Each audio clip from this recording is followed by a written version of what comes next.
TV Candidez. Aqui a cidade tem muito mais espaço.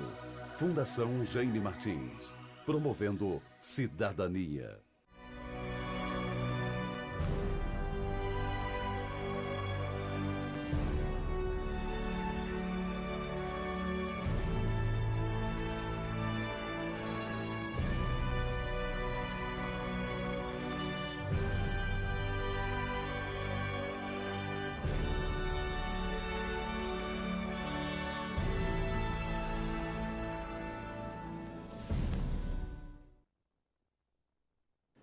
Olá, caros amigos da TV Candidez. É com muita alegria em nossos corações que nós estamos iniciando mais um programa Espírita Nova Era.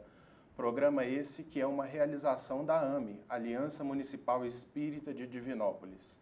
O programa de hoje nós estaremos conversando sobre o tema Jesus na atualidade. A proposta desse programa é levar até você, telespectador, vários temas da doutrina espírita, temas também da atualidade à luz da doutrina espírita. Então esse é um momento em que nós teremos a oportunidade de fazer desse encontro uma sala de aula, onde nós poderemos conhecer a doutrina espírita nas suas mais específicas nuances, aquelas perguntas que nós temos a fazer do porquê estamos na Terra, de onde viemos, para onde vamos, ou seja, as perguntas capitais da humanidade. Nós estaremos aqui na tentativa de dirimi-las para vocês, a fim de que nós possamos tornar algumas questões mais claras para o nosso entendimento.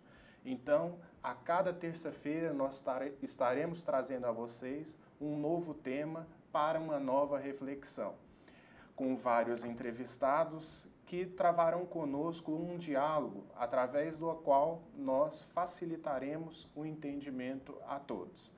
No programa de hoje nós estaremos recebendo ele, nosso amigo Tiago Ramos, que é grande colaborador dos trabalhos de divulgação do Espiritismo, enfermeiro, trabalhador também voltado para a área social. E nós, Tiago, te desejamos as boas-vindas a esse programa. Obrigado. Bom dia. Bom dia. E dentro desse tema, Jesus na atualidade, nós gostaríamos de iniciar com a seguinte questão.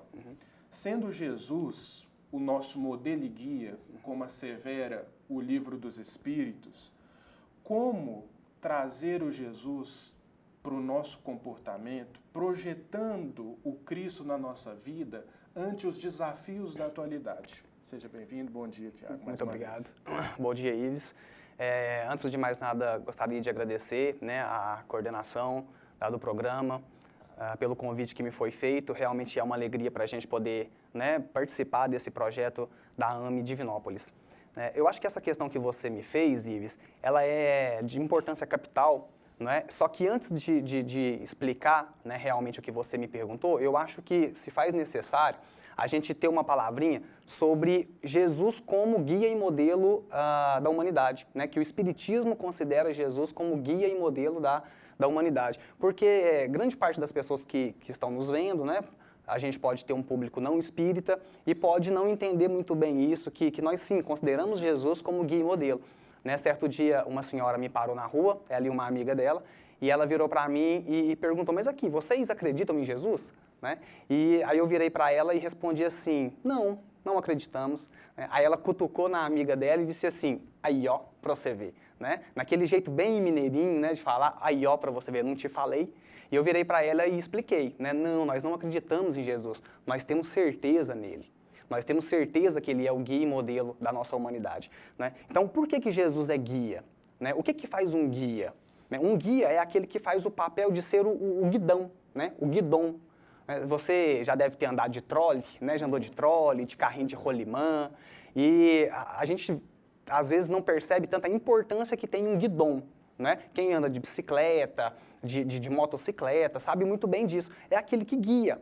É óbvio que aqui é uma analogia, você tem que ter uma inteligência por trás, mas é aquele que te direciona. Te dá segurança. Exatamente.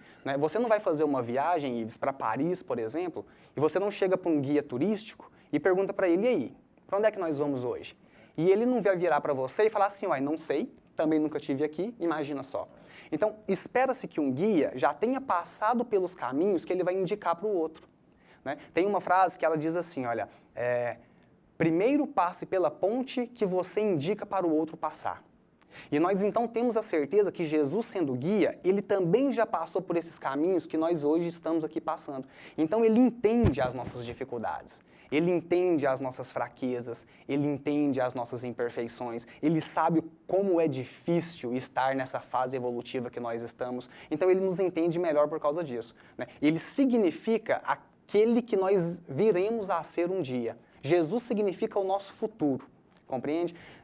O Livro dos Espíritos tem uma questão, a questão 1009.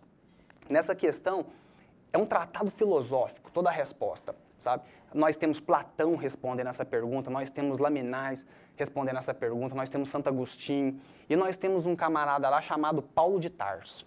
E numa das frases que Paulo de Tarso responde nessa pergunta, ele fala assim, Jesus é o arquétipo da humanidade. O que ele está querendo dizer, Ives? Ele está querendo dizer que Jesus ele se encontra, né, simbolicamente nas profundezas do psiquismo humano. Então nós ainda viremos a ser como ele. E ele é guia e modelo. E quando eu falo que ele é modelo, eu começo a entrar na sua resposta.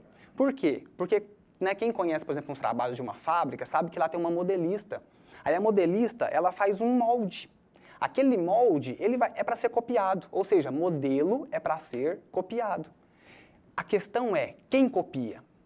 Aí somos nós, compreende? Então aí já fala do esforço humano de ter que copiar. Então a primeira pergunta que o sujeito tem que se fazer é o seguinte, você realmente deseja que Jesus seja o seu guia e modelo? É a primeira questão a ser respondida. Porque se a sua resposta for afirmativa, vem comigo, vem com a gente aqui. Se a sua resposta for afirmativa, o primeiro passo a dar depois disso é o seguinte, a tudo que lhe aconteça, eleve um pensamento de gratidão a Deus. É o primeiro passo que eu costumo tentar fazer e que eu oriento quando me perguntam. É por isso que a pergunta coloca qual é o modelo de perfeição moral que tem oferecido. Exatamente. Ou seja, você aceita se quiser. Se você aceita, se você quiser. Jesus, quando ele pega a cruz e está lá na frente, ele fala, aquele que quiser vir após mim, que venha. Mas aquele que quiser, né? Ele não obriga ninguém. Então a questão é, você quer ter ele como guia e modelo? Se sim, vem com a gente. A gente está tentando, né, Iris?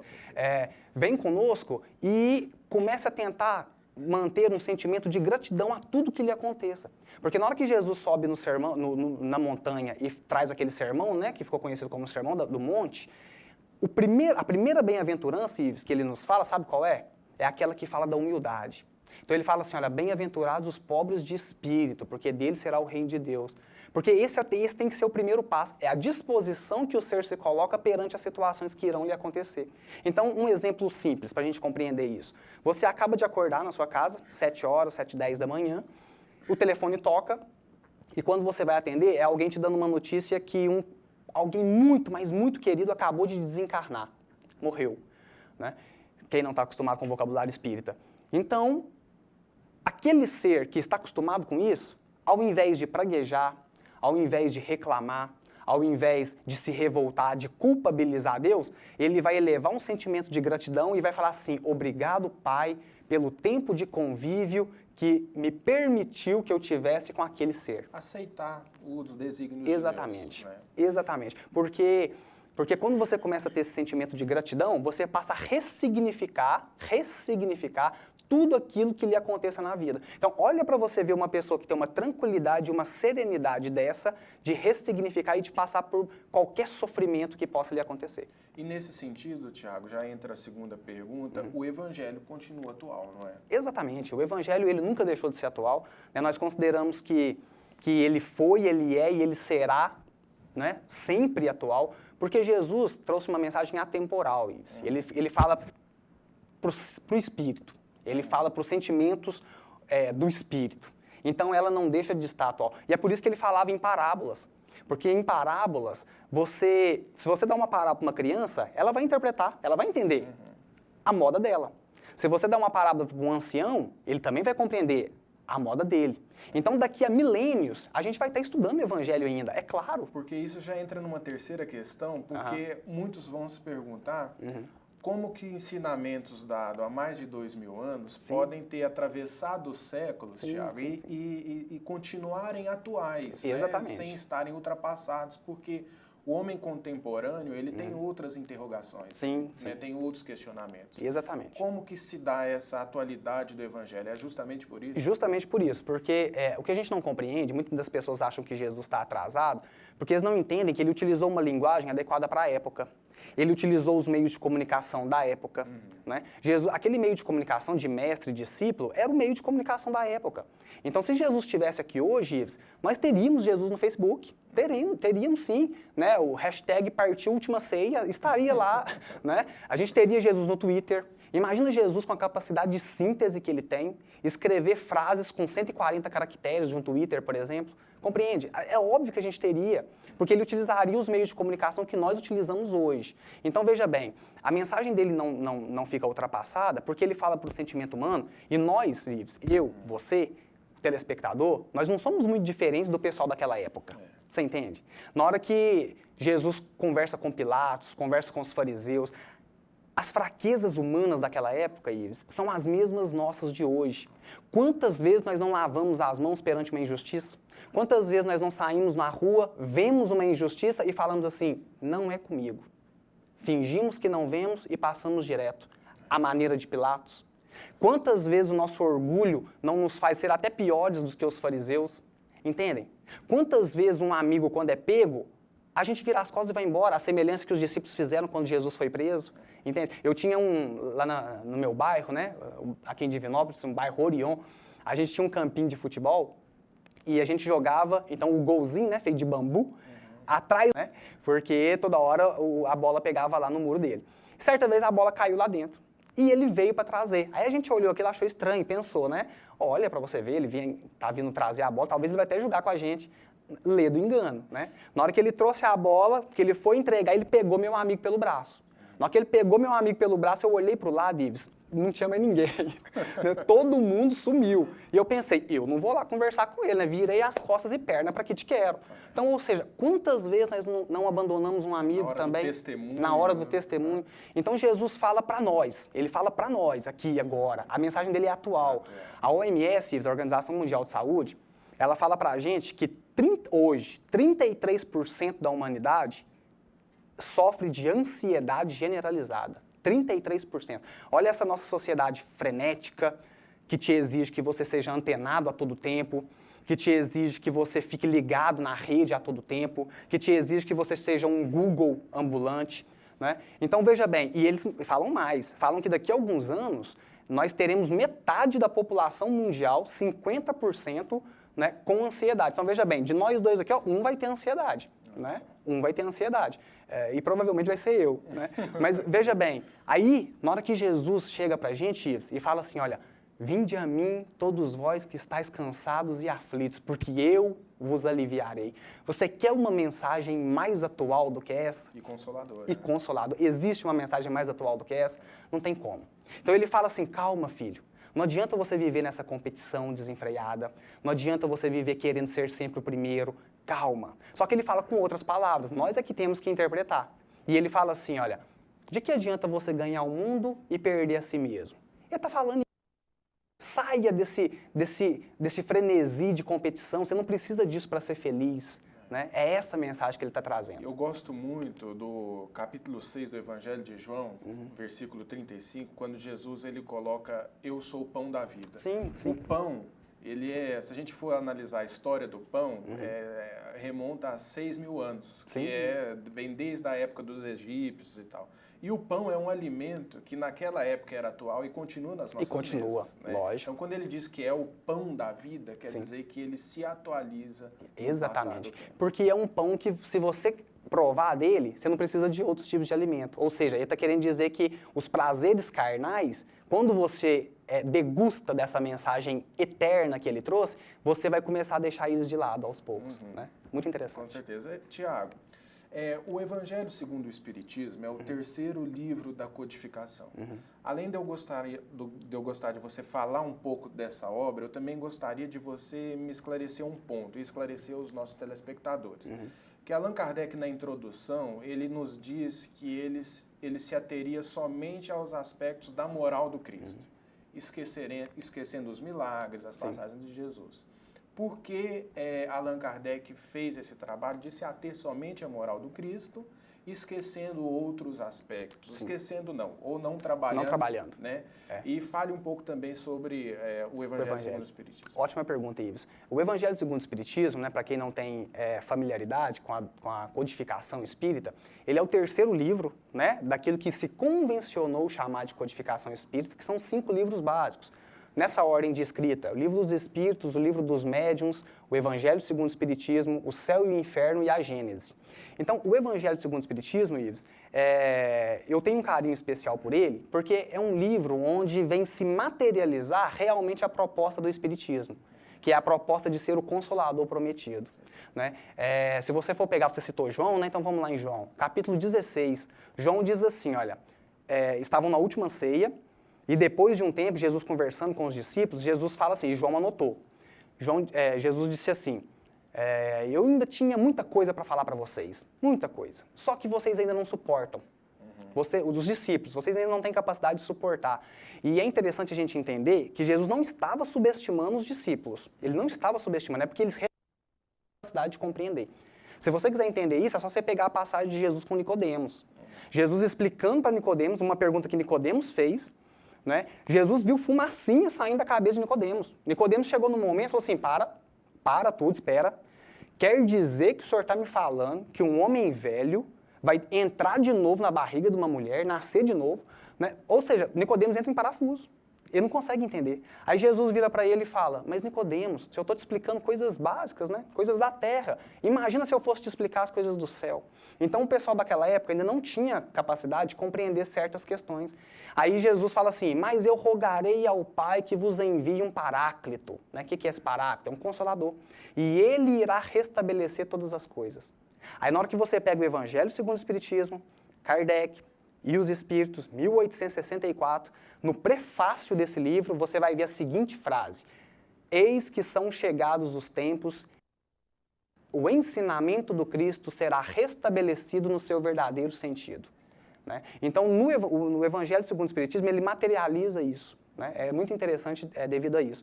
E, respondendo a sua segunda pergunta, né, quase todos os estudiosos da vida do Cristo separam todos os seus acontecimentos em 5 partes. 5 partes. Os atos comuns da vida do Cristo, porque Cristo dormia, Cristo tomava banho, Cristo almoçava, ia no banheiro. Né? Então, os atos comuns da vida do Cristo. Os milagres, né? Que depois da doutrina espírita, o Kardec desenvolveu isso num outro livro, que é a Gênese, né? Vem explicar que milagre é algo mais natural do que a gente pensa. As profecias, essa, por exemplo, do Consolador é uma profecia, né? Não deixa de ser. Os ensinamentos do Cristo que deram origem aos dogmas e, por fim, os ensinamentos de ordem moral. Aí Kardec analisa da seguinte forma, esses outros 4 geram polêmica, né? Muita polêmica, bastante. Então ele falou assim, vamos nos ater aos ensinamentos de ordem moral, porque aqui todo mundo é concorde. Então se você for pegar o Evangelho segundo o Espiritismo, você vai ler apenas passagens que referem à ordem moral de Jesus, e você vai ver a interpretação que a doutrina espírita dá sobre essas passagens. Nós temos a interpretação de Kardec e também nós temos a interpretação dos espíritos, que vem sempre com a frase Instruções dos Espíritos. Então é um livro, né, interessantíssimo, é um livro de cabeceira, a gente tem que estar sempre nos atualizando em relação a ele. E interessante é porque dentro dessa moral, as religiões convergem. Porque o que acontece? Todo ser humano, toda a proposta religiosa concorda, por exemplo, com o perdão, concorda com a caridade, exatamente, concorda com a humildade. Sim. Então, são pontos de convergência. De convergência. Por isso que Emmanuel fala que no livro Religião dos Espíritos, que no coração de cada religião existe uma unidade. Sim. Porque justamente esses aspectos morais que são os mais relevantes, que são os aspectos, na verdade, de origem divina, sim, porque sim, os outros eles estão muito submetidos a digressões, a exatamente, separatismo. Eu gosto muito do Leonardo Boff, né? E o Leonardo Boff, numa das entrevistas dele, ele diz assim, nós temos que abraçar os espiritualistas. Então ele fala assim, nós católicos temos que abraçar os espíritas, nós temos que abraçar os protestantes, porque estamos todos indo para o mesmo caminho. Nós somos todos espiritualistas. Aqui se converge. Então a gente acredita no perdão, a gente acredita no amor, a gente acredita na caridade. Então a gente não tem que ficar se digladiando em saber quem está certo e quem está errado. Na verdade, estamos todos caminhando para isso, para querer sermos pessoas melhores, que amam mais, que perdoam mais, e é nisso que Kardec quis se ater no Evangelho segundo o Espiritismo. Tanto é assim que Jesus é um modelo para a humanidade. Exatamente. Jesus não é um modelo para o espírita, Jesus não é um modelo para o católico, Sim. para o protestante, é para a humanidade. E como sendo esse modelo para a humanidade, é claro que ele vai apresentar valores que são concordantes uns com os outros, né? E nesse sentido, Tiago, eu gostaria de falar um pouco quais são os benefícios para a vida de uma pessoa que toma conta da proposta e, na verdade, desperta para a importância delas. Porque, na verdade, se a gente for parar para analisar, é necessário também um despertar. Exatamente. Né, para que você possa reconhecer que aquilo realmente faz sentido. Sim. A partir do momento em que a pessoa assim o faz, quais são os benefícios? Olha, eles são inúmeros, né? São inúmeros porque a gente poderia ficar aqui a manhã toda conversando sobre esses benefícios, mas eu acho que eles se convergem, em dois, né? E que deles também tem vários braços, mas basicamente em dois. O primeiro é a tranquilidade, a serenidade perante a vida, justamente devido à demonstração de que a vida não acaba. Então você chega na doutrina espírita, não é, fazendo essa nova interpretação, vamos dizer assim, sobre os ensinamentos do Cristo, mas ensinamentos que o Cristo lá atrás também já havia dito, né, de forma implícita em várias passagens, ele também já fala da reencarnação, ele também fala da vida pós-morte, mas eu creio que o benefício, um dos principais, seria a demonstração de que... Porque veja bem, Ives, você quer um ensinamento mais consolador em eu te dizer, por exemplo, que toda essa bagagem cultural que você tem, toda essa bagagem intelectual que você tem, o nosso telespectador, todos os livros que você lê, sabe, nada se perde, vai ficar tudo aí dentro de você. Sabe, você não está lendo o livro à toa, você não está fazendo um curso, uma graduação, uma pós-graduação à toa, você não está fazendo atualizações no seu trabalho à toa, você está sempre aprendendo, você está ganhando experiência, de vida, e isso não acaba. Então você quer algo mais consolador do que isso, né? Demonstrar para o sujeito que todas as amizades que ele está fazendo, elas não irão se perder. Todas as relações afetivas que você está construindo, elas não irão acabar. Vão se intensificar. Vão se intensificar, na verdade. Então você quer algo mais consolador do que isso, né? E a segunda é justamente trabalhar nas imperfeições humanas, né? O Livro dos Espíritos, ele fala assim que a maior chaga da humanidade é o egoísmo, né? Na raiz de todas as imperfeições está o egoísmo, sabe, Ives? E quando a gente chega na doutrina espírita, ela vai na contramão do egoísmo. Né? Ela vai na contramão do egoísmo. Porque quando ela demonstra que todos nós saímos do mesmo lugar e todos nós iremos para o mesmo lugar, ela está nos dizendo que para que competir?